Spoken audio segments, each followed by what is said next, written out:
Good afternoon. The first item of business is time for reflection, and our time for reflection leader today is Adrian Ferguson, Perth Gospel Hall. Thank you, Presiding Officer, and good afternoon, everyone. It was in January 2019 that Mrs. Jean Ferguson, my mother, died from the distressing condition of vascular dementia. It is an illness that is so widespread in our country. I'm sure there are families here that have been affected by it and have their own sorrows and stories to tell. Dementia robbed my mother of nearly everything. She could no longer live at home, prepare a meal, or even choose her own clothing. The few worldly possessions she had were put into a little bag, which she carried tirelessly around the care home. Eventually, even the bag was taken off her. Everything was stripped away. Yet in the midst of losing her worldly possessions, she made one of the most poignant statements in her life. With her hand to her heart, and with a quiver in her voice, she said, "I have Jesus in here, and He is Lord, and they can't take that away from me." She had nothing, but she declared that she had everything. When all is stripped away in our lives, what is actually left? Her position and power no longer matter. Our wealth and influence become irrelevant. Even our qualifications will be long forgotten.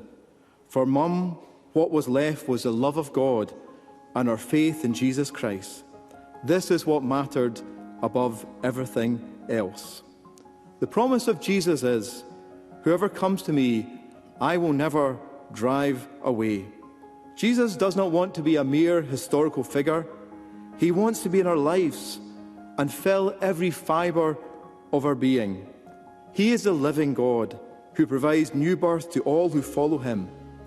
While disease can separate us from memories, the Bible continues to declare, "I have loved you with an everlasting love."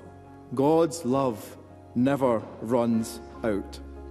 1 week after my mother's death, I conducted her burial service, and my text was John chapter 11, verse 35, which simply says, "Jesus wept." Jesus wept at the graveside. He does not stand aloof, distant, or unreachable. Rather, He offers us hope, salvation, and peace. His death and resurrection paid the price required for mankind to be forgiven from our sins. Surely this is a peace that we all need today. When all is stripped away, a frail old lady declared a timeless truth. "I have Jesus in here, and they can't take that away from me." Jesus within is what matters the most. Thank you very much for your time today, and may God bless you today. Thank you.